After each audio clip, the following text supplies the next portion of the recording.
안녕하십니까. 무형자산공간입니다. 단지의 전철역만 3개, 둔촌주공 로얄동은 어디냐, 이런 기사를 올렸습니다. 지금 9일 동호수 추첨 뒤 매수세가 지금 슬금슬금 올라오고요. 85개 동 중에서 전철역, 조망 이런 거 따져가지고 지금 단지가 워낙 큽니다. 이게 19만 평이에요. 19만 평. 지금 아파트는 역세권인데 우리 집은 아닐 수도 있다. 워낙 넓어서 이게 동이 어디 동이냐에 따라서 뭐 역세권일 수도 있고 아닐 수도 있다는 얘기입니다. 실제로 이게 방대해요. 그리고 뭐 일명 뻥뷰, 어디가 뻥뷰냐, 이것도 뭐 관심일 수 있죠. 학교, 커뮤니티, 접근성, 전철 접근성, 그 다음에 여기서 빠진 그 소음 굉장히 중요합니다.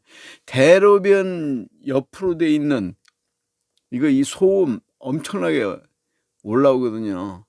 그 여름에 문 열어놓고 잠을 잘 수 없을 정도로 이 차 소음이 상공으로 올라옵니다. 오히려 저층보다도 더 그 소음이 크게 올라오기 때문에 이건 굉장히 고려를 해야 할 그런 상황이에요. 뭐 아무리 조망이 좋아도 이 소음이 크면 잠을 못 자요. 공사 중단 위기까지 겪었던 둔촌주공 사업이 이제 정상화돼서 조합원들은 이제 동호수 추천까지 마쳤습니다. 12,032개. 그리고 전철역도 이게 3개 둘러싸일 정도로 단지 규모가 굉장히 크죠. 85개 동, 그 중에서 가장 선호한 동은 각자 좀 틀릴 겁니다. 그렇지만은 그 가장 중요한 그런 순위는 뭐 다소 좀 차이가 있겠지만 가장 신경을 써야 할 부분들은 비슷할 겁니다. 부동산 업계에 따르면 이제 둔촌주공 조합원 입주권 관심 있는 이제 매수자들이 지난 9일 조합원들의 동호수 추천을 마치고 나자 가격과 선호단지에 대한 문의가 이어지고 있다, 이런 얘기입니다. 이제 사실상 동호수 추첨이 되고 나면 실제로 어디에 해당되는 아파트냐 이걸 알 수 있기 때문에 접근성이나 조망권이나 일조권이나 소음 이런 걸 다 확인할 수 있죠. 그렇기 때문에 이 가격이 대략 2억 내지 3억까지 편차가 나고 있는 거는 뭐 다른 데도 마찬가지예요. 헬리오시티도 마찬가지고 유래 신도시 쪽도 마찬가지고 유래 신도시나 헬리오시티나 둔촌주공이나 이 세 군데 8사형으로 보면 가격은 거의 비슷합니다. 16억 5천에서 19억 5천 요 사이에 입지적인 요건에 따라서 달라지고 이렇게 하지만은 좀 거의 그 가격대로 이렇게 돼 있죠.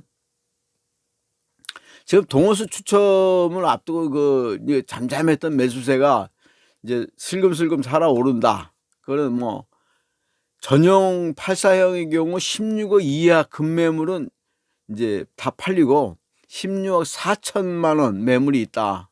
일부 로얄동 고층은 이제 매물을 거둬들이기도 한다. 이런 얘기까지 지금 나왔습니다. 이제 상황이 이러다 보니까 이제 인터넷 부동산 커뮤니티에는 이제 둔촌주공 아파트 로얄동이 어딘지를 묻는 질문이 뭐 130개가 넘는 댓글이 달리기도 했다는데, 그거는 이제 본인들이 잘 현장 주변에서 이제 확인을 해야죠. 사실상 거의 10층 정도 되는 고층임에도 불구하고 앞에 동에 이렇게 가려서 거의 일조량이 없는 그런 것도 있어요. 특히 이 판상형 보다도 이 타워형 이런 쪽에는 그런 영향이 있을 수 있기 때문에 실제로 모든 걸 다 확인해 봐야 되고, 소음이라든가 일조권이라든가 조망권, 그다음에 접근성 이런 거 다 확인을 하고 이제 선택을 조합원 입주권 할 때는 이제 선택을 해야 되겠죠. 전문가들은 일반적인 아파트 로얄동의 조건로 지하철 접근성, 조망 이걸 꼽았다.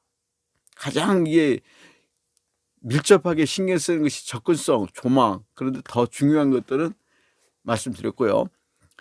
그 둔촌주공 아파트 같은 대단지에서는 입주자의 그 필요에 따라 학교, 커뮤니티 거리 등도 중요하다.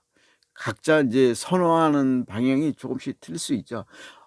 무조건 지하철이 가까워야 된다. 뭐 이런 사람도 있고, 또 일조량이 좋아야 된다. 또는 조망권이 중요하다. 그 다음에 참 밤에도 뻐꾸기 소리 들을 수 있는 조용한 그 녹지 쪽 가까운 그런 쪽으로 또 선호하는 사람도 있고, 그건 다 틀리죠.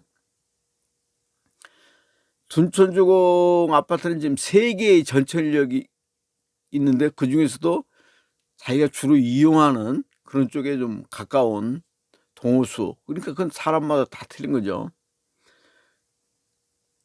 또 강남으로 출퇴근하는 주민들에 대한 선호도 이런 것도 좀 고려해야 되고, 또 부부가 금융가로 출퇴근한다는 조합원은 이제 단지 규모가 워낙 커서 역세권인데 우리 집은 역세권이 아닐 수 있다.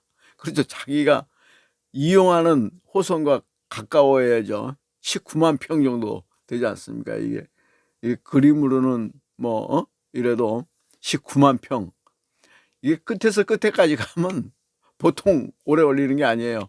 뭐 헬리오시티도 지하철에서 내려가지고 한강변 그 끝에까지 가까운 그 아파트로 걸어가는 데는 상당한 시간이 걸립니다.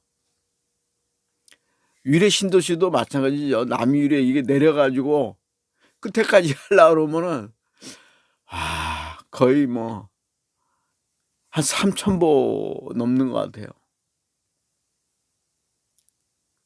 로얄동을 가는데 이제 조망, 일조권, 뻥뷰 이거 다 뭐 고려해야 되겠죠. 그런데 조건이 이렇게 다 나오는 것이 별로 없죠.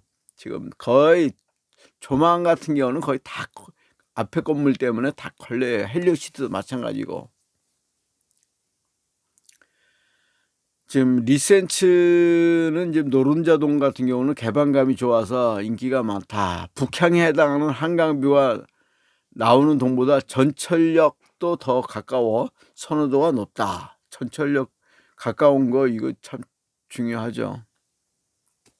둔촌주공 아파트도 학교가 앞에 있는 단지들은 동간 간격이 넓어서 선호도가 높을 것으로 예상된다. 4단지는 일자산을 바로 앞에 두고 있어서 영구 조망권 예상되고, 3단지 중 가장자리 인근으로 있는 올림픽공원 조망이 예상되며, 잠실동에 위치한 1, 2, 3층 롯데월드 타워 뷰가 거실에서도 나올지 조합원들 사이에서는 설레다. 이런 내용입니다. 마지막으로 이제 학교, 커뮤니티, 편의시설 필요에 따라서 고려대 사항인데, 이거는 이제 각자 선호하는 또 많이 이용하는 그런 거에 따라서 좀 다소 차이가 있으리라 이렇게 보입니다. 또 수영장 같은 그 커뮤니티 많이 이용하는 사람들은 또 어느 정도 가까워야 되니까. 또 70대 한 조합원은 입주 커뮤니티에서 보내는 시간이 많을 것 같아 2단지를 선호했다. 단지 내 공원과 접근성과 큰 길만 건너면 그 위치한 둔촌역 전통시장도 큰 장점이다. 이렇게 말을 했다고 합니다. 오늘은 여기까지 하도록 하겠습니다. 감사합니다.